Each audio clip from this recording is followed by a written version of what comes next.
নমস্কার। গল্প যখন ভাবাই চ্যানেলে সকল শ্রোতা বন্ধুকে স্বাগত। আজকের গল্প সুচিত্রা ভট্টাচার্যের বন্ধু। গল্প পাঠে আমি ইন্দু। গল্পটা যদি ভালো লাগে একটা লাইক দিয়ে চ্যানেলটা সাবস্ক্রাইব করার অনুরোধ থাকলো। তাহলে শুরু করি আজকের গল্প সুচিত্রা ভট্টাচার্যের বন্ধু। দুনিয়ায় বুঝি নির্ভেজাল আনন্দ পাওয়ার কোনো উপায় নেই। থাকলে কি আর মন থেকে প্রায় মুছে যাওয়া নিতাই মণ্ডল এসে হাজির হতো শুভ্রজ্যোতি রায়ের দরজায়? তাও কি না এমন একটা সময়ে শুভ্র যখন সুখের সাগরে ভাসছে। হ্যাঁ, সুখের সাগরে ভাসার মতোই দিন যাচ্ছিল বটে শুভ্রর। সবে পরশু যা জব্বর একটা খবর বেরিয়েছে, সৌরশক্তি নিয়ে গবেষণার সুবাদে এবছর দেশের সেরা তরুণ বিজ্ঞানী নির্বাচিত হয়েছে শুভ্রজ্যোতি। সংবাদটুকু শুধু ছড়িয়ে পড়ার অপেক্ষা। তারপর থেকেই চলছে অভিনন্দনের পালা। বন্যা বইছে প্রশংসার। ধন্য ধন্য করছে আত্মীয় স্বজন, বন্ধু বান্ধব। আসছে ফুলের তোড়া, মিষ্টির বাক্স, গ্রিটিংস কার্ড, আরও কত রকম উপহার। সংবাদপত্র আর টিভি চ্যানেলের তো রীতিমতো লাইন লেগে গেছে দরজায়। শুভ্রর বাবা মা আহ্লাদে আটখানা। শুভ্র পুলকে ডগমগ। মাত্র 28 বছর বয়সে গোটা দেশে তার খ্যাতি ছড়িয়ে পড়ল। এ কি যে সে ব্যাপার!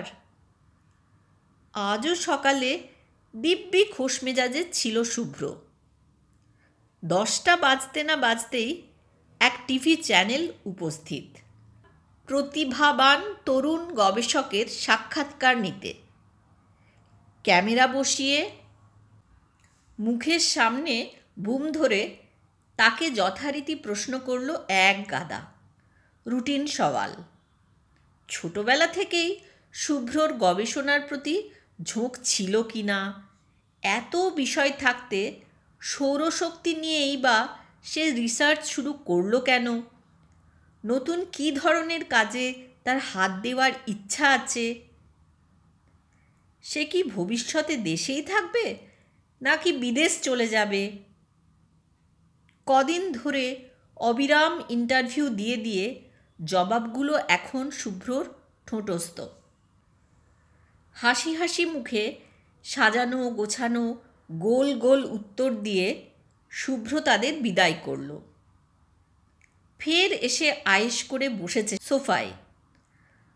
সাফল্যের আত্মপ্রসাদে চনমন করছে। তখনই কলিং বেলের ডিং ডং। উঠে নিজেই দরজা খুলেছে শুভ্র। সামনে তারই সমবয়সী এক যুবক, পরনে খাকি প্যান্ট আর সাদা হাফ শার্ট। পোশাকটা মোটেই ধোপদুরস্ত নয়, বরং বেশ ময়লা ময়লা। চেহারাও যেন কেমন কেমন, খসখসে চামড়া, উস্কো খুস্কো চুল, গালময় খোঁচা খোঁচা দাড়ি। কিন্তু মুখটা যেন ভীষণ চেনা চেনা লাগে। মাত্র 2-1 সেকেন্ড, তারপরেই মনে পড়ে গেছে, আরে এ তো নিতাই মণ্ডল, কাকদ্বীপের সুন্দরবন আদর্শ বিদ্যামন্দিরের সেই সহপাঠী। অবাক মুখে শুভ্র বলল, কী রে নিতাই, তুই হঠাৎ কোত্থেকে? যাক, চিনতে পেরেছিস তাহলে। নিতাইয়ের চোখ দুটো চকচক করে উঠল।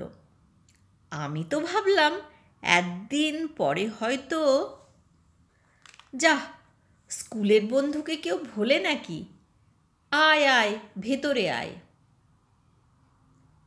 তুই এখনো আমায় বন্ধু ভাবিস?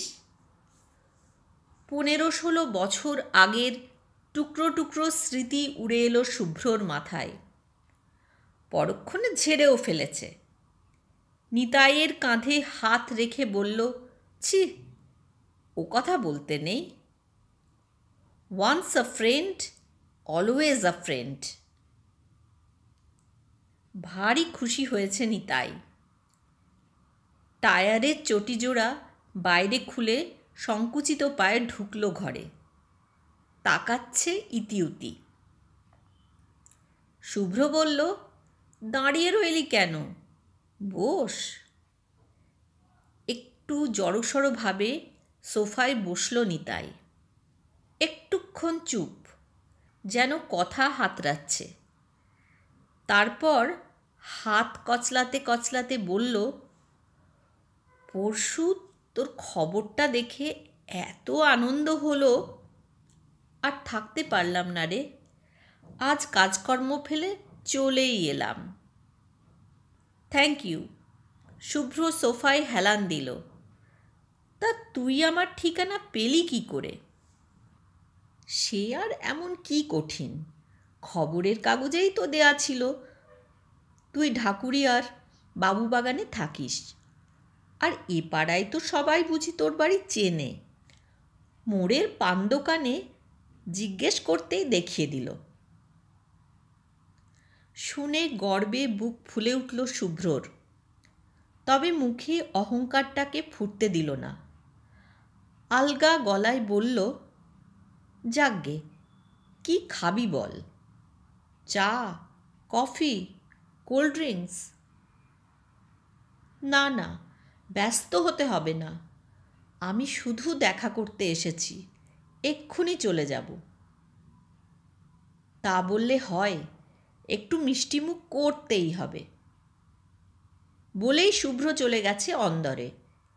মা রান্নাঘরে ব্যস্ত, তাকে আর ডাকল না। নিজেই প্লেটে সাজিয়ে নিয়েছে রসগোল্লা সন্দেশ। প্লেটখানা এনে নিতাইয়ের সামনে রেখে বলল, খেয়ে নে। এত কেন? নিতাই লজ্জা লজ্জা মুখে বলল, একটা কিছু হলেই তো চলতো। হুম, তুই মিষ্টি খেতে খুব ভালোবাসতিস, আমার মনে আছে। নিতাইয়ের খুশির পাড়া যেন চড়ে গেল আরও। টপাটপ খেয়ে নিল মিষ্টিগুলো। দেখে বোঝা যায় যে সে বেশ ক্ষুধার্ত ছিল এখন। বন্ধুকে লক্ষ্য করতে করতে শুভ্র বলল, তুই মহা খ্যাপা আছিস তো। আমাকে কনগ্র্যাচুলেট করতে সেই কাকদ্বীপ থেকে এত দূর ছুটে এলি? নিতাইয়ের হাত থেমে গেছে। দুদিকে মাথা নেড়ে বলল, আমি তো এখন কাকদ্বীপে থাকি না রে, কলকাতায় চলে এসেছি। তাই নাকি? কবে?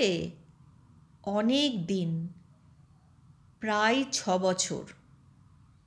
নিতাই ফ্যাকাশে হাসল। বাসে কন্ডাক্টারি করি তো, ভোর 5টা থেকে ডিউটি। কাকদ্বীপ থেকে এত সকালে কলকাতা আসা যায় না। দুম করে একটা ধাক্কা খেল শুভ্র। হ্যাঁ, ধাক্কাই। এমন একটা সমাচারের জন্য আদৌ প্রস্তুত ছিল না যে। শুভ্রর বাবা এক সময়ে চাকরিসূত্রে বদলি হয়েছিলেন কাকদ্বীপে। ছিলেন বছর 3 মতো। তখনই শুভ্রর সঙ্গে নিতাইয়ের পরিচয়। শুধু পরিচয় কেন, বন্ধুত্বও তো বটে। কাকদ্বীপে একই স্কুলে একই ক্লাসে পড়তো তারা। লেখাপড়ায় নিতাইয়ের মতো এমন সাফ মাথা শুভ্র জীবনে আর একটাও দেখেনি। অঙ্কে তো প্রতিটি পরীক্ষায় 100ই 100 পেত নিতাই। বাংলা, ইংরাজি, ইতিহাস, ভূগোল, বিজ্ঞান সবেতেই সে ছিল রীতিমতো চৌখস। সাধারণ এক দোকানের কর্মচারীর ছেলের কি তুখর মগজ! শুভ্রর মতো মেধাবী ছাত্রও পরীক্ষায় হারাতে পারেনি নিতাইকে।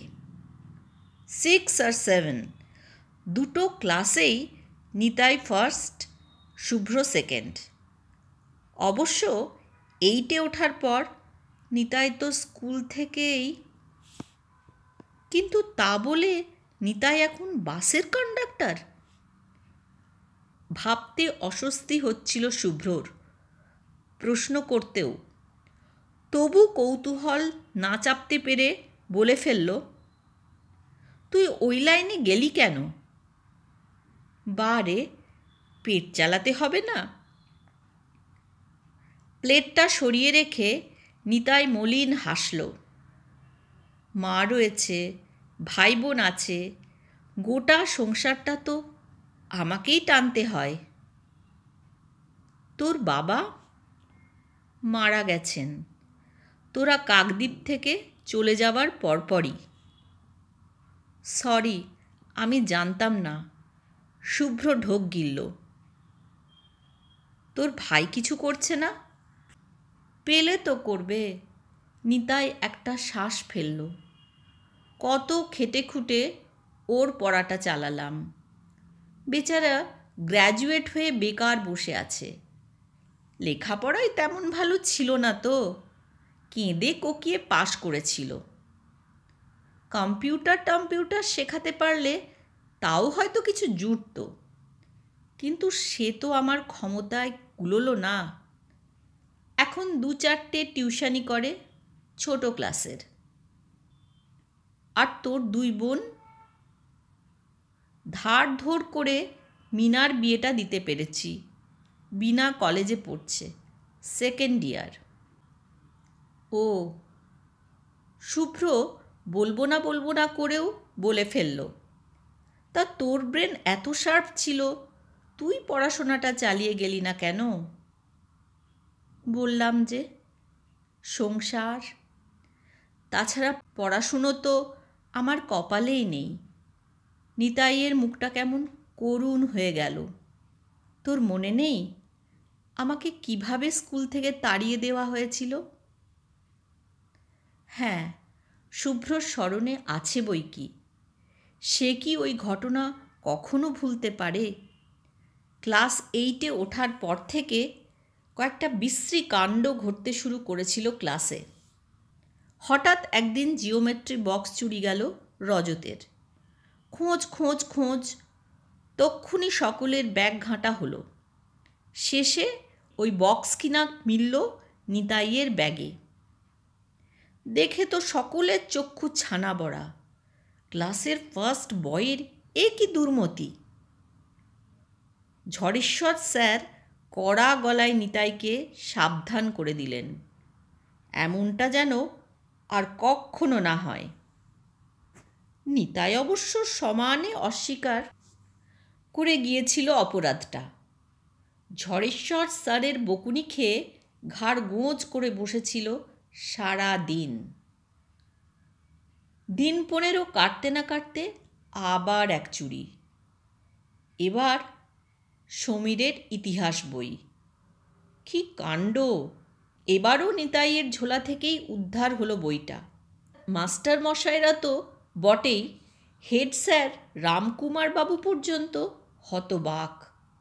এমন বদ অভ্যাসে ধরল কেন নিতাইকে? যতই আমি জানি না স্যার, আমি করিনি স্যার বলুক, বই তো আর হেঁটে হেঁটে নিতাইয়ের ব্যাগে ঢুকে পড়েনি। তা যাই হোক, কান্নাকাটির জোরেই হোক কি লেখাপড়ায় ভালো হওয়ার সুবাদে সে যাত্রাও বেঁচে গেল নিতাই। কিন্তু কয়েকদিনের মাথায় আবার একই ঘটনার পুনরাবৃত্তি। তবে এবার বই নয়, টাকা। শঙ্করের খোয়া যাওয়া 50 টাকার নোটটা পাওয়া গেল নিতাইয়ের বইয়ের খাঁজে। ব্যাস, আর নিস্তার নেই। নিতাইয়ের বাবাকে ডেকে পাঠালো স্কুলে। হেড স্যার তাকে যাচ্ছে তাই অপমান করলেন। নিতাইকেও বহিষ্কার করা হলো স্কুল থেকে। লেখাপড়ায় ভালো বলে তো একটা চোরকে স্কুলে পুষে রাখা যায় না। পুরনো কথা ভাবতে গিয়ে শুভ্রর গলা শুকিয়ে খটখটে। কোনো ক্রমের ঢোক গিলে বলল, তুই তখন অন্য স্কুলে ভর্তি হসনি কেন? হয়ে উঠল না রে। মিথ্যে অপবাদে মনটা এমন ভেঙে গিয়েছিল, সে বছর অন্য কোথাও আর চেষ্টাই করিনি। তারপর তো সংসারটা ছন্নছাড়া হয়ে গেল। নিতাই ফের একটা শ্বাস ফেলল। আমাকে স্কুল থেকে তাড়িয়ে দেওয়াটা বাবা কিছুতেই মন থেকে মেনে নিতে পারেনি। কেমন বেভুল হয়ে পথে ঘাটে ঘুরে বেড়াতো, সারাক্ষণ বিড়বিড় করত আমার ভালো মানুষ ছেলেটার গায়ে কি না চোর ছাপ পড়ে গেল। ওই করতে করতেই একদিন লরি চাপা পড়ে। শুভ্রর মুখ দিয়ে বেরিয়ে গেল, তারপর আর কি, লেখাপড়ার চিন্তা শিখেই তুলে লেগে পড়লাম রোজগারের ধান্দায়। প্রথমে এক মোটর গ্যারেজে কাজ করলাম কিছুদিন, তারপর বাসের হেল্পার। সেখান থেকে প্রমোশন পেয়ে কন্ডাক্টর। কাকদ্বীপ নামখানা রুটে ছিলাম বছর দুয়েক। চেনা জানা একজনের সুপারিশে এখন কলকাতায়। প্যাসেঞ্জারদের টিকিট কেটে দিব্যি জীবনটা চালিয়ে যাচ্ছি। ক্লাস 7 পাস ছেলের এর চেয়ে ভালো আর কি চাকরি জুটবে বল?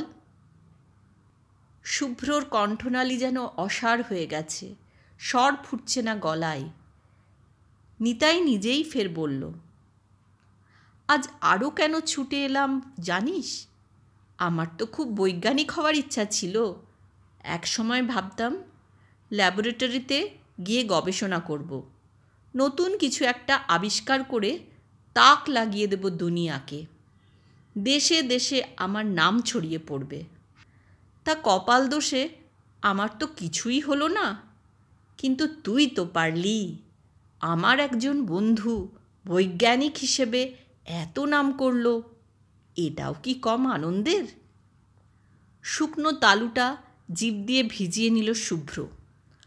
অস্ফুটে বলল, সত্যি তোর কপালটা বড় খারাপ। সে আর বলতে, নইলে কি বিনা দোষে কেউ এমন শাস্তি পায়? নিতাই সামান্য নড়ে বসল। তুই তো আমায় খুব কাছ থেকে দেখেছিলি, আমার সঙ্গে মিশতিস। তুই বল, আমি কি বন্ধুদের জিনিস চুরি করতে পারি? শুভ্র ছটফট করে উঠল। অস্থিরভাবে মাথা ঝাঁকাতে ঝাঁকাতে বলল, মোটেই না, কক্ষনো না। জানি আজও তুই একই কথা বলবি। নিতাইয়ের নিবু নিবু চোখ ফের জলজল করে উঠেছে। সেদিনও তুই আমার হয়ে লড়াই করেছিলি, হেড স্যারকে বলেছিলি নিতাইকে এত কঠিন শাস্তি দেবেন না স্যার। তখনই বুঝেছিলাম তুই আমার সত্যিকারের বন্ধু।